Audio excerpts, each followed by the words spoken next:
What is good? Welcome back to the channel. Today we are featuring this right here. And this is the somewhat controversial Kodak disposable black and white camera that features none other than this, T-Max 400. Actually, sorry, Tri-X 400, not T-Max. Would have defeated the whole purpose of the video. I say this is semi-controversial because a lot of people are kind of annoyed. They're thinking, why is Kodak releasing more disposable cameras in this day and age? One, disposable cameras create waste, plastic, electronic waste. And two, instead of investing in other things theoretically, such as other color stocks or even black and white film stocks, we're getting more of this stuff. So, I kind of understand why some people are mad because there's a lot of other things that we want as the film community, but at the same time, this is a no-brainer for Kodak. There's a lot of disposable cameras already out there in color, and there were none in black and white. So this is the first one for them, and should do well. I totally get it as a business move, even though, there's probably other things that I would have invested my money in if I was Kodak. All right, so I've got two of these bodies right here. I'm only gonna open one right now because I still need to record a full video, and I need one to get some product shots of. But we're gonna open one of these, see what happens. I'm looking at Wesley's process newsletter, which you see right here. And basically, he actually already had some of this developed. And he's got pictures here of the person who developed it for him opening it. So this is what I'm going off of. There's a knife and the camera. That's all you need. Everything. Ah, here we go. This looks all right. Oh, there's a battery compartment. Okay, interesting fact number one. I thought the battery was kind of built in, which meant you wouldn't be able to replace it, but it looks like you can replace it, which is good because I'm trying to reuse this camera. Basically make a disposable into a non-disposable by reusing it. That's a separate video though.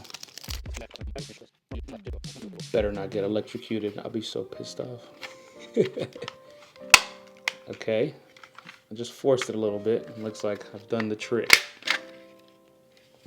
Doesn't look like anything's broken, but here's the inside of the camera.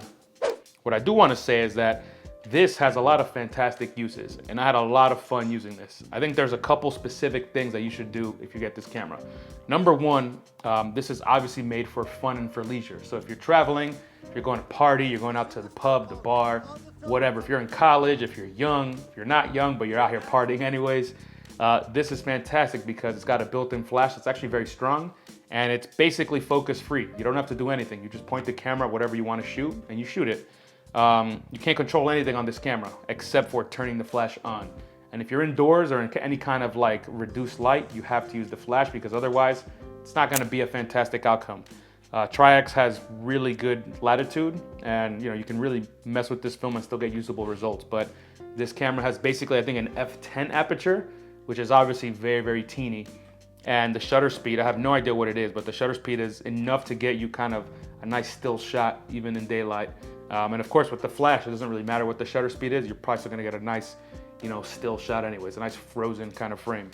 So yeah, in terms of lighting control, there's not much you can do here. You just point it and shoot it, which is why it's great for when you're out there in very precarious situations where maybe you don't wanna have a quote unquote real camera. This is a real camera. And I think this is something we're gonna touch on in a little bit in terms of why I consider it to be a real camera. The second thing I wanna talk about is kind of creative choices. If you've seen my collaboration with Wesley, here's some footage.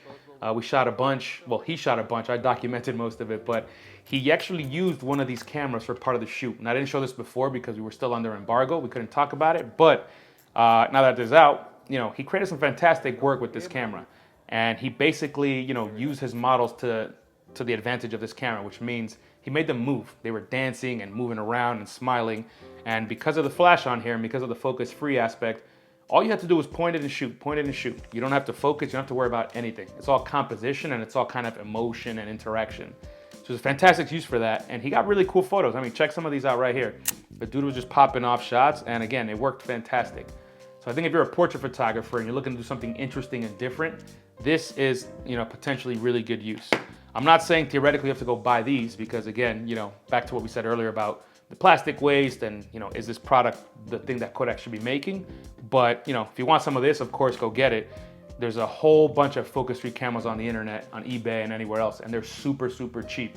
They're real cameras, but they function just like this, where you can't control anything except you can put new film in if you'd like. So focus-free is a very interesting thing, and obviously the lens is soft. This is plastic. It's not a real glass lens, so that's going to limit any kind of sharpness. And again, it's a kind of creative choice. It's something you do intentionally to achieve some interesting look that you want, you know, the aesthetic that you're going for. So focus free is cool.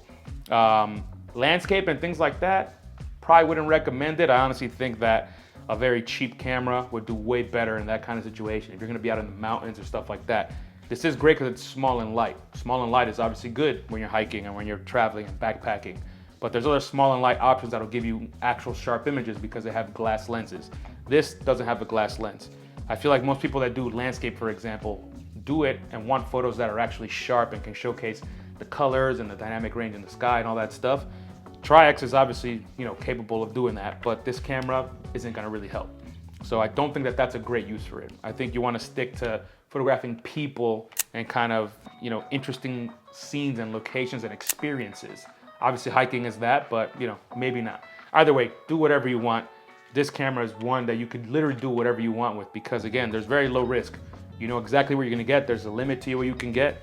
And in terms of, you know, creative choices and messing with the camera and settings and all that, you can't really do any of that. So it's kind of relaxing, you know, it puts you in this other state of mind where you just kind of go with it and do what you gotta do. I took this camera with me to Mexico where I went recently and actually went for a wedding. And it was with a whole bunch of friends. So I was chilling the whole time, drinking a lot, eating a lot. I was in the ocean, in the pool, all of the above, a lot of sand everywhere.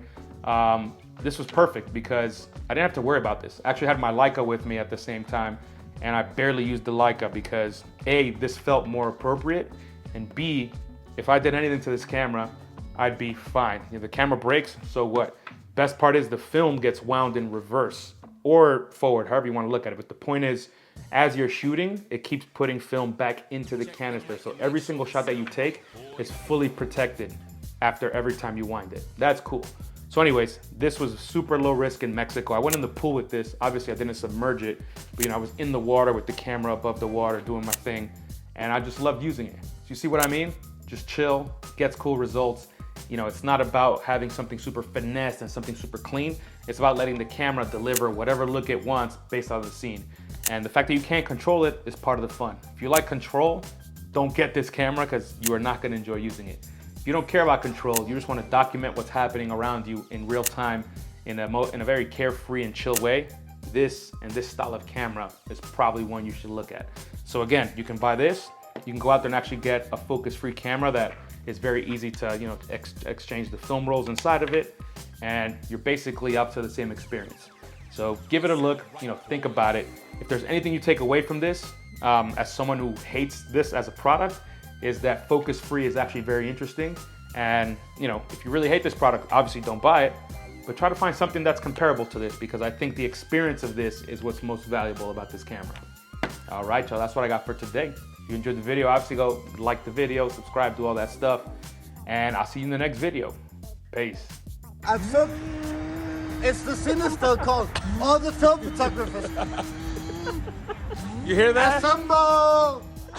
We have a gas station.